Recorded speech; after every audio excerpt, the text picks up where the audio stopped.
you care to tell me a little bit about what you're working on for yourself and other people?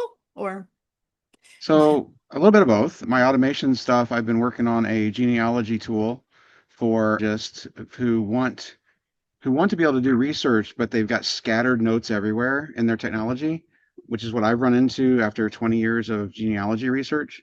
I've got notes on Evernote, I've got notes on Notion, I've got images that I've took pictures of and screenshots of from Ancestry or people's houses, or it's all over my digital ecosystem. And sure. so I've been using Claude to develop a system that pulls all that together into one place and makes it searchable and usable and functional inside of a actual ancestry type program, not ancestry, but a genealogy type program. Okay. So I'm about Yeah. Oh my 80% goodness. ready to That start sounds really putting that out. okay. So it's personal because it solves a problem for me, but I think Yeah. I'm not alone in that problem. And the idea is essentially that a person can be visiting a relative's house and they're showing them documents, pictures of people or documents, and they can take a picture of it or they can note it into the system. And because the system's fully aware of everybody who's in it, it just logs it to the right place. Like Wow. you don't have to think like I need to go to this person and add this relative to this person because it knows what I'm doing. It should just do it on its own. And then if it can't do it, it flags it as an exception. And then when you get home, you can work on that exception. Hmm. That's the general premise was I want to be able to go visit people really quickly, get through the stuff because for some reason, when people are presenting their family history, they talk very, very fast and they Okay. show you stuff very, very fast. And it's like, I can't keep up. So I do a lot of recording with audio and at least I do and pictures. Yeah. Anyway, that's their personal And thing, but then I've got it's a couple clients I can't I have NDAs with. I can't really talk about them, but they're okay. Yeah, no they're in problem. the automation and healthcare space. So Good. Yeah, it sounds like it's a good problem to have is to all of a sudden have clients, which you wanted, right? But now it's like, oh, wait a minute. Now my yeah, time is that much more. I've got to be that much more intentional with my time and my personal projects. Yeah, so why don't you tell me how did you become Ron the Nomad? sure. So I guess it's kind of getting to be a long story, but it's not that long. So in 2016, 2017, my oldest daughter, who's now adult, was getting engaged, getting married, working down this thing over the course of time, having babies down in Arizona. We're in central Illinois and St. Louis, Missouri is where we were housed at the Mhm. time. This is pre-COVID. And at that time, we were working for a sticks and bricks business. Over the course of time, that just transpired to a couple of months a year that we would be remote workers and remote traveling to sort of fulfill that goal of seeing family more. Mhm. And then we all experienced the COVID pandemic time period. And that basically pushed us out of our sticks and bricks apartment. Point, we basically pulled the motorhome from St. Louis over to my family farm in Illinois and set up camp there. And for the next, I guess that was in 2020. So 6 years, we've been basically doing that same mode. We travel for the winter and the fall and the spring, and then we come back in the central Illinois area for the summer to help around the farm. And so we're going on 6+ years now. We've been traveling all the time outside of the summer, where right now we're kind of in our farm in Illinois, working Okay. here. Okay. So we've Yeah. made a ton more friends and we've interacted with a ton more people. We are much more social beings than we ever were before. I've had opportunities online that I would have never ventured into having had I not gone through that experience. So I know, and there's part of another reason why we've chosen more of an entrepreneurial path is in that community of RVers, there's a lot of entrepreneurs. There's a lot of people who have figured out how to self guide their finances, self guide their jobs and their income and their revenue streams. And being around that environment gives a person confidence to know that you can do it too, because you see it happen. Like, you know how it is. Yeah, Sure. it's like it's almost like a peer pressure, but sort of in reverse. It's like a positive peer pressure. Sure, sure. Like he's doing this. He had this idea and he Yeah. figured out how to do it. I think a What's lot of people stopping say this, me? but people don't realize it is that just because somebody is quote unquote been successful in what your eyes are doesn't mean they're any different than you are. It just means they've applied the time to Hmm. do the work a little bit longer than you have. And that's really all I had. It's a simple mindset shift for most people to recognize that it's what you now see as somebody successful has 10 years or 5 years of background behind them most of the time Sure. to get them to the point where you now see them as successful. If Sure, whatever sure. your definition of success is. Yeah. So where did you sort of do you study mindset or where how do you take time to to think? Yeah, yeah. So I was in the healthcare space as an employee for 12 years at the same company and 5 years before that at a hospital in the IT space at the hospital. And I'd gotten really disillusioned in a sense with the healthcare industry as a whole and somewhat the technology space as a whole. This is pre-AI. So this is kind of like we're not solving any new problems. We're not making it better. We're just charging a lot of money to do work that's not actually moving the industry forward. And it was both in tech in my mind and in healthcare at the time. And that was probably maybe a small-minded perspective looking back on it, but it was frustrating because you feel like you're spinning your wheels and not really going anywhere. So I took a year off in 2025. So it's been 14 or 15 months now where I stepped out of that 9 to 5 role. Like I just quit, went into a place of self-reflection, understanding what it is that I enjoy doing, what it is that can bring value to the world. I studied a process called Ikigai from a mentor that I had followed before I left. So I basically picked up a bunch of mentors between 2023 and 2025 that were just really good at mindset orientation and philosophy and really focusing on your own self-care and understanding where your mind is on things and forming an opinion about life. And I think now that I've gone through that exercise, if you will, I've realized that a lot of people form their opinion on life much like I did at the time of corporate identity, career identity, or family identity, or my family has this history and that's who I need to continue to be as. And it's almost a trap in some cases. And so it's probably been propagated by the fact that we travel around to all these different communities. We see things that we'd never have seen if we just stayed in Illinois, right? Because there's a culture set in each state, in each part of each state, sometimes in each part of each city. And if you are sort of, I don't want to use the word stuck, but I kind of want to say stuck in that space because of your career or your family, you literally don't know what's going on in the rest of the world. And once you start to experience what's going on in the rest of the world, it opens your eyes to realizing that everybody's struggling in some cases, and some people are doing really well. But it's not even that, is that there's a whole bunch of different perspectives on life. And when you start to envelop some of those perspectives, it's like it really opens your mind to what's possible in the world. Yeah, And I think that go ahead. aspect was freeing. I wish I had thought about it younger. I think the part that hit probably home for me was probably when I started following Gary Vaynerchuk, and his perspective on it was, and that isn't necessarily planned out. And so I think that's the feel people out on the outside look at that as loosey goosey education, like you're not really teaching them anything. And I take a different perspective, and it might be because he had primary school education to the point where it would have been fifth grade that we took him out of private school and we went to online or homeschool, road school, whatever you like to call it, you know. And since then, it's been a little bit of structure and more like we're in this location, we're going to learn about this location, and it's a state park or national park or museum or a landmark, and so it's been my position that it's more impactful when you're in the environment to remember that piece of history or remember that thing you got educated. So the fact that we travel around, we intentionally do things he enjoys doing, first of all, because otherwise you don't get to do the things that may be less enjoyable. But he actually really does enjoy going to the science centers and museums and things like that to see the different things, which I, as a kid, probably wouldn't have cared as much about until I was more of an adult. I wanted him to have the visibility of the rest of the world in his fingertips. If he decides he wants to live wherever he wants to live when he's an adult, that he knows how to take action to get there. And so I'm purposely teaching him how to be entrepreneurial, how to get ahead on his own feet, as opposed to following the culture of, go to school, get a job, live till you retire. Yeah. Not that that's bad, but I want him to understand there are options. Like Hmm. if you take that option, recognize that is where it is. And if you take the other option, recognize that that is what it is also. There's risks in both. There's pros and cons of both.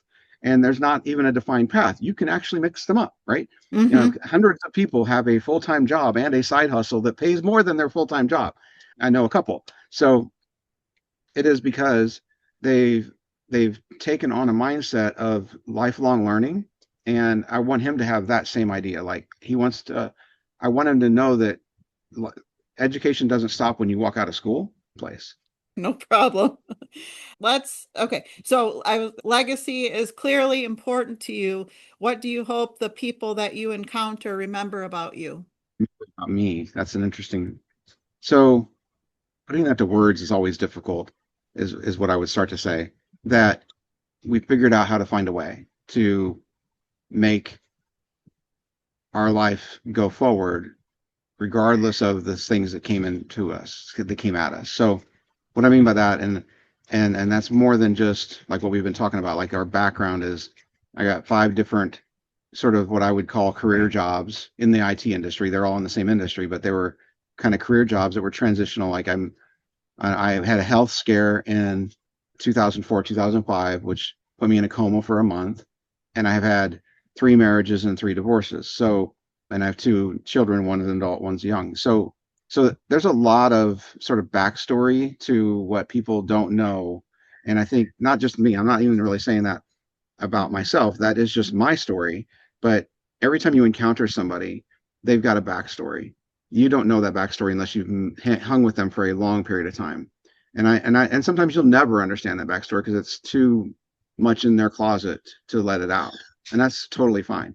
But I think all those things mean we just pick up our stuff and we keep going. We always put one step ahead and keep taking one more step. And so a lot of people come to me with like, I don't know how to do this thing, and it's this big thing in their mind. And I'm like, let's break it apart. How do we take that big thing and just separate it into small things, and the small things we can start accomplishing? And so that's I think how we connect a little bit. It's like we just want to figure it out. And if you just take on this overwhelm feeling or this I'm stuck on this big boulder problem, then you're not going to go anywhere. And so it's a mindset to say, I'm going to figure it out no matter what it takes. And I think that's the nut of it all in a sense is like we're building a portfolio company. I'm building these small businesses underneath that portfolio company, all for the idea that my kids and their kids have a foundation to grow off of.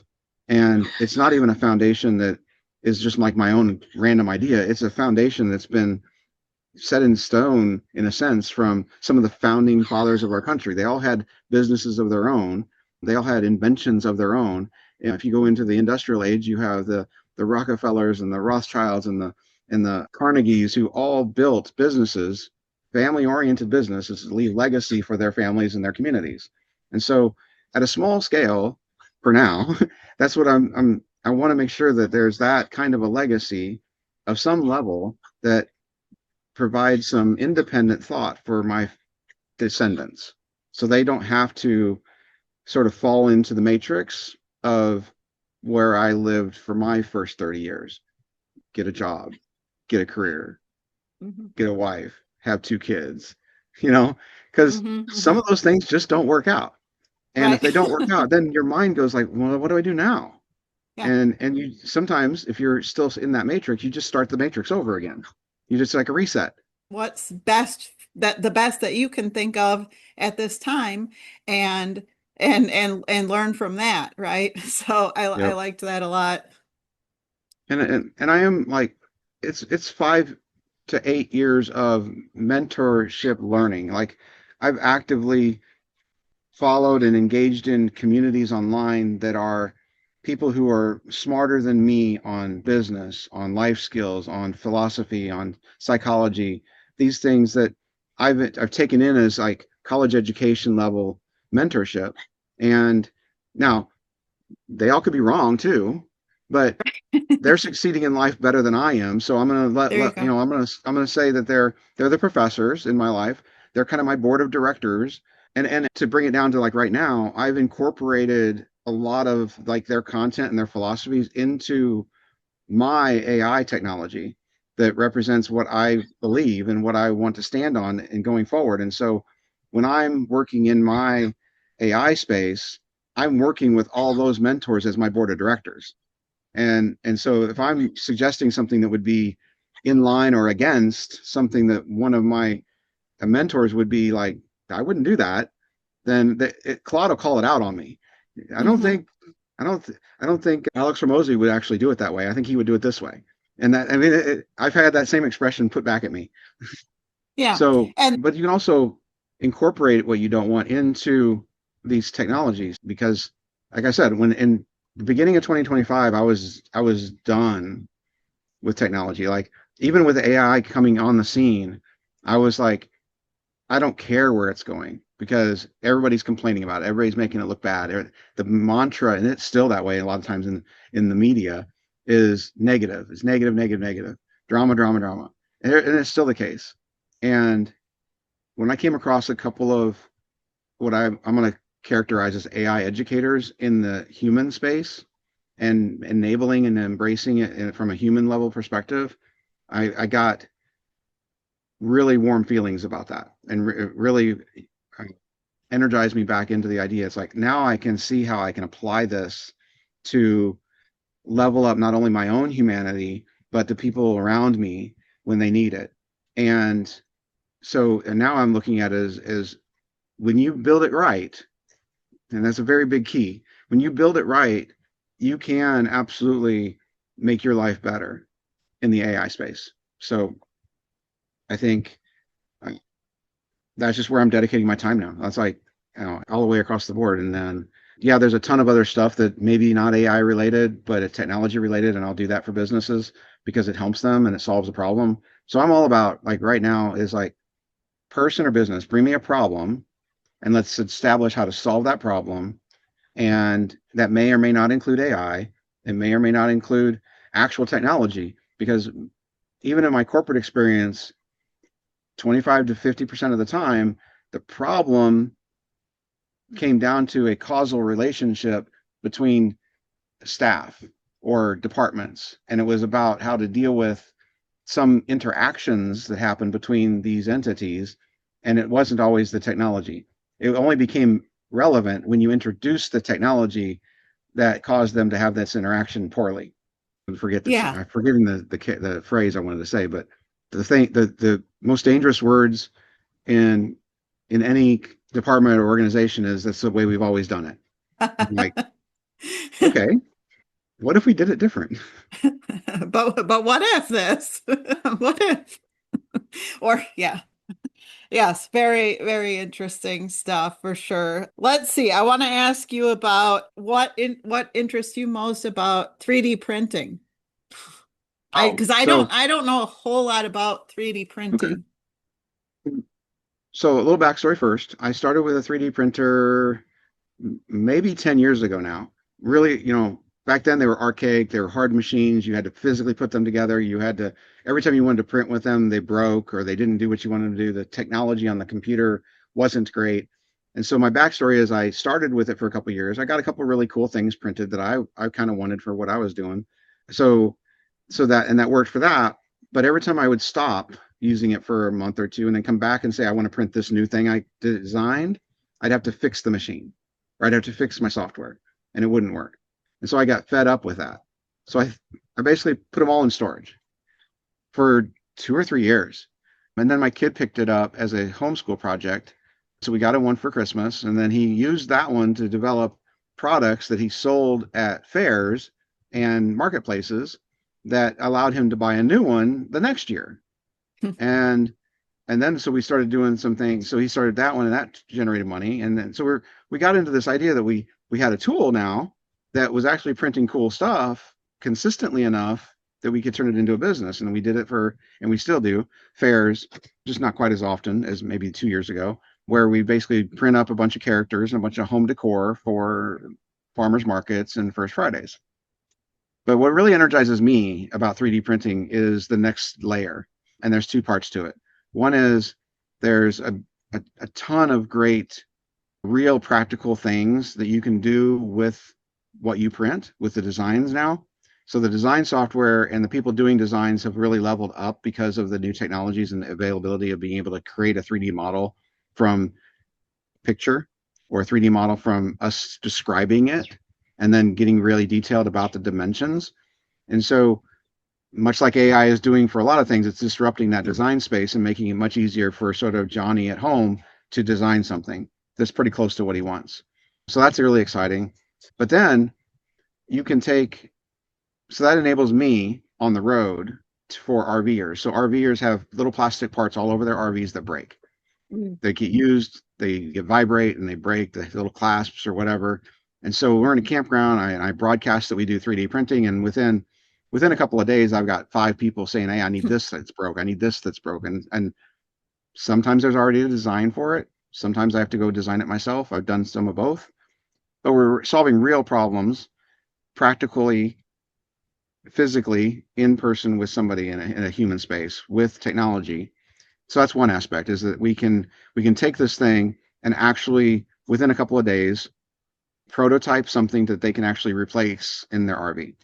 Mm-hmm. And then the other side of it is I really want to keep pursuing and pushing this, and I think gradually it'll get there, is that a lot of the filament that we use, the plastic for 3D printing, comes from Brazil or China or India.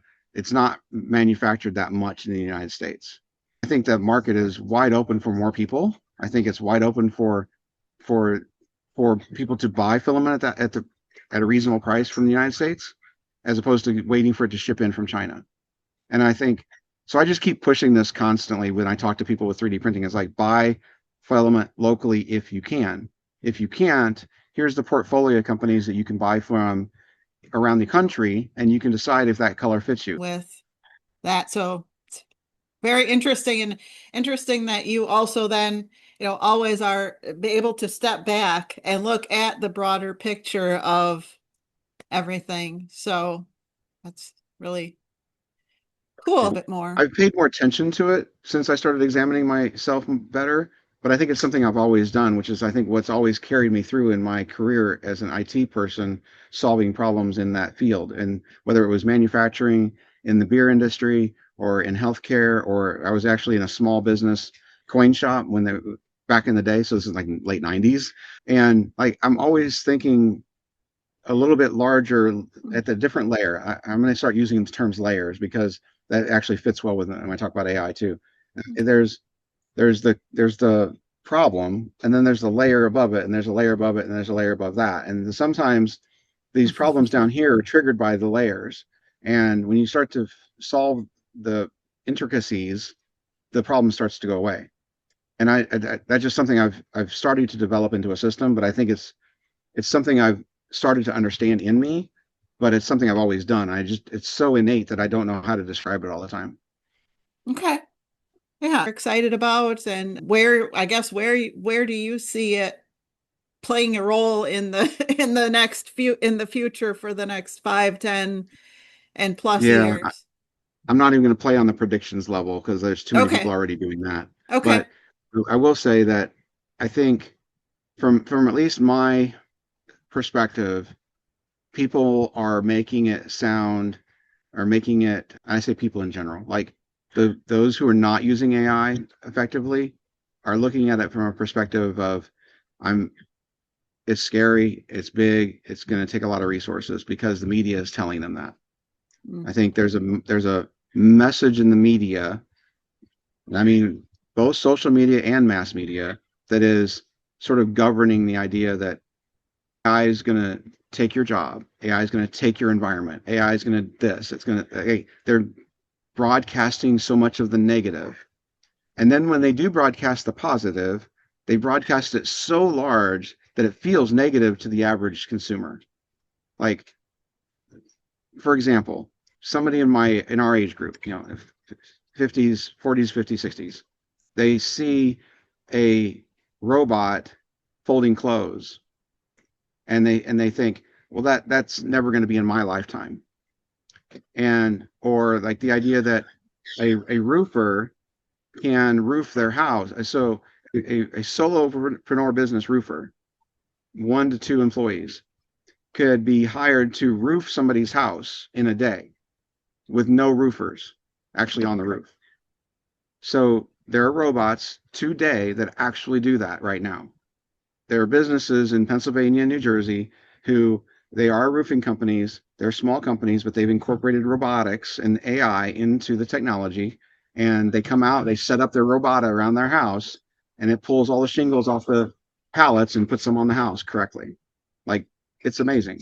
And so I think there's that level of when a news agency picks up on that, they broadcast it to all the roofers around the world, and all the Mm. roofers get, oh no, how do I do that? I don't have the money to buy those robots. I'm going to go out of business. They get this Yeah. scare factor. And I think it's on me and a bunch of other people in my space to stop the scare factor, to say it's not that hard. You can compete. There is ways to compete regardless, Yeah. and just sort of calm the overwhelm. Hold on one second. Oh, I got to take care of a question here. Sure. And so, all right, so I'm back. I think there's when people say AI hype, it's not even just the AI anymore. It's the hype around AI. I look at it as like there is behind every AI conversation, there's a bunch of humans that are still having to interact with it. And if there Yeah. isn't, then that's the problem. And so I take the very strict approach is that you have to have human guardrails on what it is that you're doing until you know that you don't have to. And so Mhm. when I'm building a system for a customer, we're building in a whole scale of AI asking you, is this what you want me to do? Is this what you want me to do? Is it? And then Mhm. once you've answered that correctly enough times and you've taken out the wiggle room of nuance, then you can start to say, you can do this all the time. And you can put that into the system and say, in the system where it doesn't even prompt you anymore, it just says, hey, I did this because you told me I could do this in the past. And it's a evolution. It's a deployment implementation piece that everybody wants to skip. And I mean, everybody in the AI space wants to skip.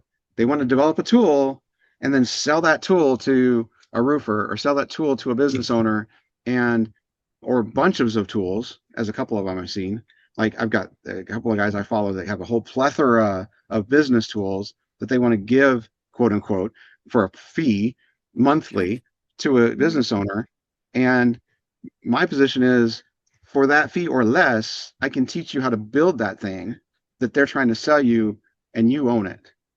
And when you own it, you don't have to worry about Anthropic changing the algorithm or OpenAI changing their LLM or any of these other nuances that happen in the AI space because you own all of your context, you own all of your data, and you can go so far as to take the LLM stuff that most businesses need and put it all local. Like you can do most business work with local LLMs for a fraction of the price of paying renting fees on Anthropic or anybody else. And a business owner has choices, but they don't know they have choices because the media has told them that the roofer is going to robotic them out of business. Mm. That Sure. someday the AI is just going to get hired. Like I hear people talking about this. An AI is going to pick up the phone for a roofing company. They're going to schedule the roofers. The the somebody will ship it with a Tesla truck because it's electronic and driven by a robot. It'll show up, it'll unload itself from the truck and start working on your roof. Like Yeah. there are people who believe that'll happen, and I think that's probably right. I don't think that's going to happen tomorrow. I think it'll Uh-huh. be 5 or 10 years. But let's say that does, then somebody has to own that, and it's not going to be a robot. Do this? What if they do this? What if they do? That's a bad behavior that somebody allowed them to do. And then you should own that bad behavior and leave it at that. We've been through this circle before. The analogy I like to use is the Google search analogy. When Google used to get complaints that it was too easy to make a bomb because you could just search on Google to find the instructions how to make a bomb. That was Hmm. a 20-year-old case from 20 years ago when Google first started leveling up documentation from universities. Like it wasn't like it was hidden documentation, it was just now more available. And all Hmm. AI has done is made things more available, faster, curated differently. It's not a different conversation. It's exactly the same conversation, Sure. just elaborated a little bit further, curated a little bit more. And I think because of all the quote unquote regulation and laws we already have, all AI is doing is making those things become more relevant because theoretically you should be able to track it better.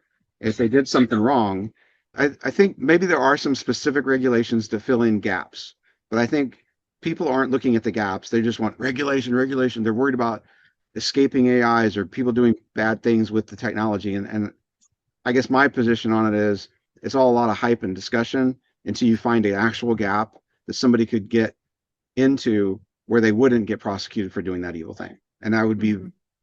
at this point, very surprised that that's a possibility. If you did something in technology as an individual or as a company, and that technology interfered with somebody's rights at any level, then that person with the interference of their rights should be able to prosecute that person who allowed that to happen Yeah. in a court of law. Again, this is a speculation that just what my brain where my brain went. So you probably don't even want to answer this question, but do you think that there will ever be, instead of judges, like some sort of a system that cases are processed through some sort of an AI judgment system so that we have it more?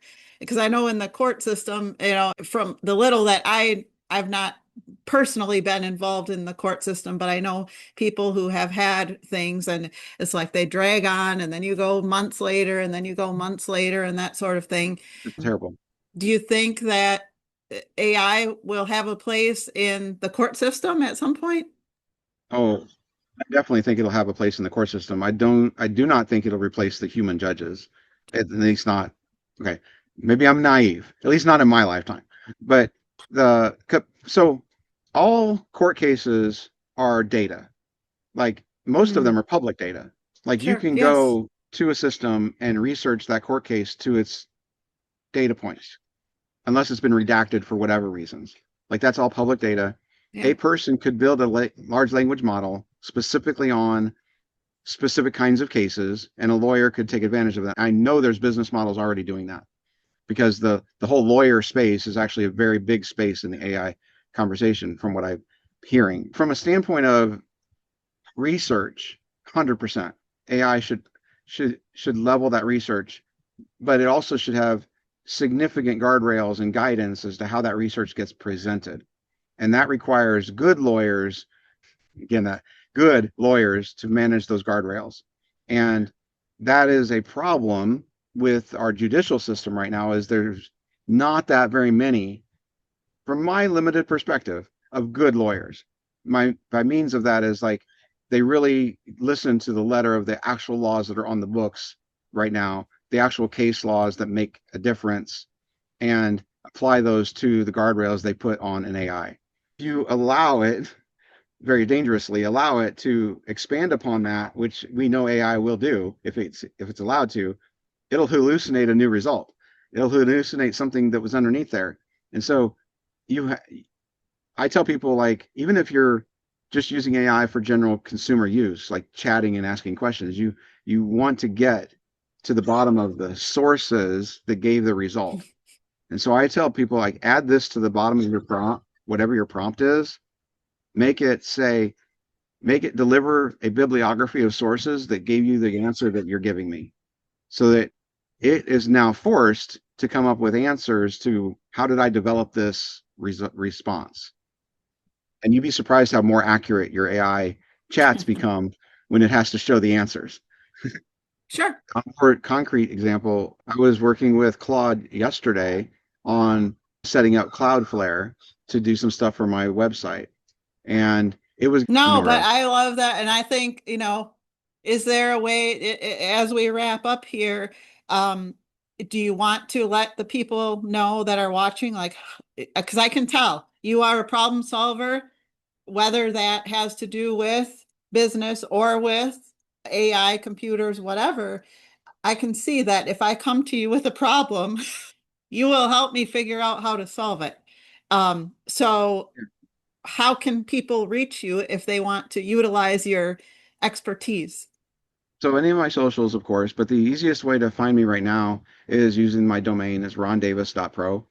So anywhere you go on my socials should take you to rondavis.pro, and that is my my like my link in bio. It has all my socials across the top. It has some of the services that I do.